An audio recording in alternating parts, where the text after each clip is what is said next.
Greetings, cats and kittens, and welcome to Libby's Lullabies. Today I'm going to be reading The Grove of 100 Wishes by Lynn Pelton. She was 12 years old when she first published this story. That's kind of neat. I want you guys to sit back or lie down. Either way, enjoy the story. Once upon a time, there lived an African emperor and his wife. They had 3 children, Ada, Ade, and Ayana. Ada, his eldest daughter, was one of the most gorgeous girls in the kingdom, but was full of herself. Ade, his only son, was strong, but arrogant and spiteful. Then there was his youngest daughter, Ayana, who was as beautiful as a flower and smelled of lavender. Ayana had a benevolent spirit with a heart of gold. She never hurt a soul and was always willing to share her love and joy with others. The emperor and his wife noticed how their children never bonded. They planned a journey so that they could bond and see if their true colors would ever show. The emperor told his 3 children to pack bread and a canteen of water for their journey. He also told them to take a tent and a blanket that they must knit from their clothes. Ada knitted her blanket from her royal ball gown. Ade knitted his from his curtains in his royal lounge, and Ayana knitted hers from her favorite dress that was given to her by her grandmother. Once they knitted their blanket, they joined their parents in the ballroom to figure out where they would be traveling. Once Ada, Ade, and Ayana sat at the table, the emperor told them that they would be traveling to a grove with 100 wishes. Each child would be able to make 1 wish at the grove. However, if they made more than 1 wish, they would be cursed to tend to the grove for 10 years and would not be able to leave until they served their time. "Thank you, Father, for giving us this gift," said Ayana with a humble heart. Ada rolled her eyes. "Father, why must it be only 1 wish?" pouted Ada. "I can't believe that we won't have servants to assist us on this journey," said an irritated Ade. "We deserve much more than that. We have to put up with Ayana," grunted Ade.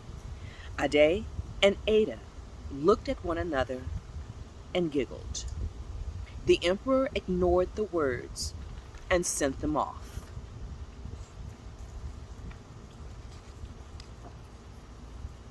"Ade, do you really think I am annoying?" questioned Ayana. "Oh yes, of course I do. Why wouldn't I?" "He has a point, Ayana. All you ever do is walk around the village and ask the commoners questions. You act like you really care and want to help them. You even hug them," said a troubled Ada. "Ayana, you are royalty, and act like you don't even know it. You act like one of the commoners," said Ade.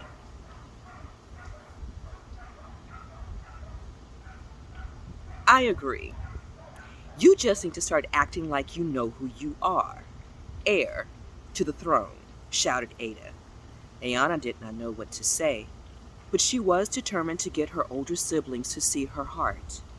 She asked questions to see how to help their kingdom become better. She prayed that they would learn how to one day listen to meet the needs of those around them to serve others. Along their journey, they noticed an old lady on the road. She was ill and needed help. "Are you okay?" asked Ayana. "Not at all. I am ill and do not know where to find the herb I need to be healed." Ade and Ada rolled their eyes. "Here she goes again, stopping to help someone," said a now frustrated Ade. "Well, why don't you come with us? We are going to a grove with 100 wishes, and you can use mine. said Ayana to the elderly lady in need. Well, thank you so much, said the lady.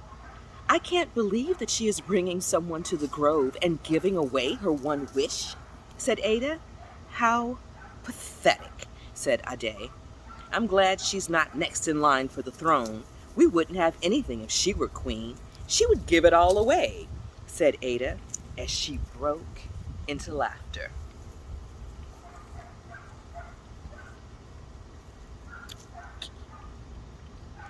As night fluttered over the sky, Ade, Ada, and Ayana began putting up their tents. I will do it. I am the strongest of you all, boasted Ade. Well then, I will find the map Dad gave us. I can't wait until I am able to make my wish, said Ada. Yes, I can't wait to gain more fortune, wealth, and power, said Ade. They looked at Ayana as she walked out into the field and gazed her big, bright eyes into the sky. What do you think she's doing? She gave her one wish to the old lady, said Ade. Who knows? Maybe she's thinking about how she gave up her opportunity to gain more wealth and power, like we will. If I were her, I would be looking and thinking too, said Ada. They looked at each other and shook their heads. The old lady went to Ayana to check on her after hearing what her siblings said. Why do you look so serious? What is troubling you, dear? Well, I came out here to think and to get away from all the noise.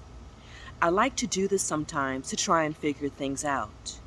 When I see the stars, it reminds me of all the people in my kingdom. It makes me think of how important each one is in creating a beautiful picture. I want to be a great ruler one day who can lead the people of Indolores and really help them. When I speak to the people in the kingdom, I found that some of them are really in need. I just want to know how to meet the needs of the people. No one deserves to go hungry and not have a place to lay their heads. I'm really liking Ayana. What about you? Ayana, from just observing you, I can tell that you have a big heart and will be able to help many people. You will make a great leader in the future. Don't worry. You will know just what to do when the time comes, said the old lady in a gentle voice. Ayana smiled and thanked the lady for her words and wisdom. By the way, how do you know my name? Asked Ayana. I was listening to your siblings speaking before I came over here. Let's be on our way to get some rest for our journey tomorrow. In the morning, everyone set out to find the grove again. To their surprise, two men were looking nervously for something. What do you search for, men? Asked Ayana. We can't find our gold. If we don't find the gold, we won't be able to buy back our horses. We are going to a grove of 100 wishes. I might have to pay the price, but I will grant your wish, said Ayana. Well, thank you so much, said one of the men. We don't know how we will ever repay you, but one day we will, said the other man. Here she goes, trying to help everyone instead of helping herself, said Ada. When will she ever learn? We are royal and should be the ones getting served, not the ones serving, said Ade. Who cares at this point? We are getting closer to not having to put up with Miss Goody Two-Shoes for much longer, said Ada. Okay. Finally, they made it to the grove. As they walked into the grove, Ayana poured her eyes out as she thought of how she would not be able to see her family and people for 10 years. At least we won't have to see the pesky 13-year-old anymore, said Ade. Yeah, she annoys me, said Ada. Ayana was about to say her wish, but a man and a woman appeared from behind a bush. "Mom! Dad!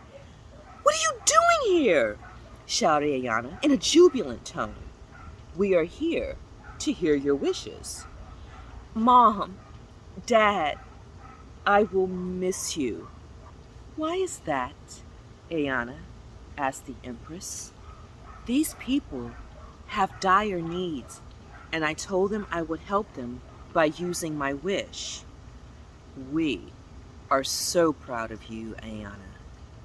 This was our plan all along," said the Emperor. "What?" shouted Ade, Ada, and Ayana in unison. "Wait! What do you mean this was your plan all along?" asked Ada. "Just as I said. Your mother and I planned this journey to test each of you." Do you think Ade and Ada passed that test? I don't.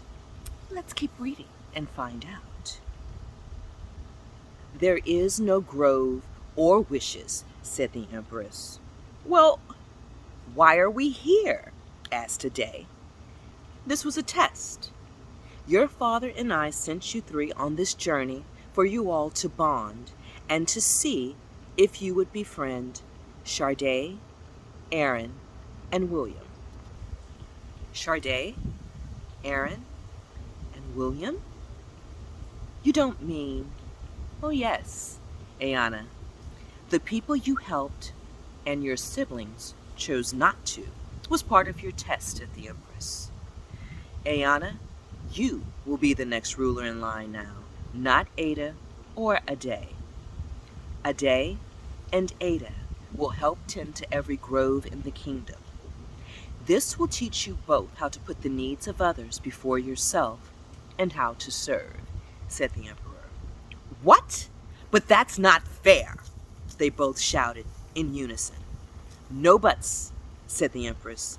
"This is to teach you how to respect others and help you understand the true meaning of leadership, meeting the needs of others." Ayana kept showing kindness towards others and helping to serve the people and her kingdom. Her parents were very proud of her and assigned her a position in the kingdom as a public official to continue her efforts in helping others and solving issues. Ade and Ada learned a valuable lesson about humility. They both finally learned that true character is showing love and concern for others. The moral of this story is to be careful about how you treat people. You never know who you are really helping or choosing to ignore. You may be turning away a big blessing in disguise. This was really great. I want you guys to enjoy the rest of your day or your evening, your week, or your weekend. And I will see you next time on Libby's Lullabies. Cheers.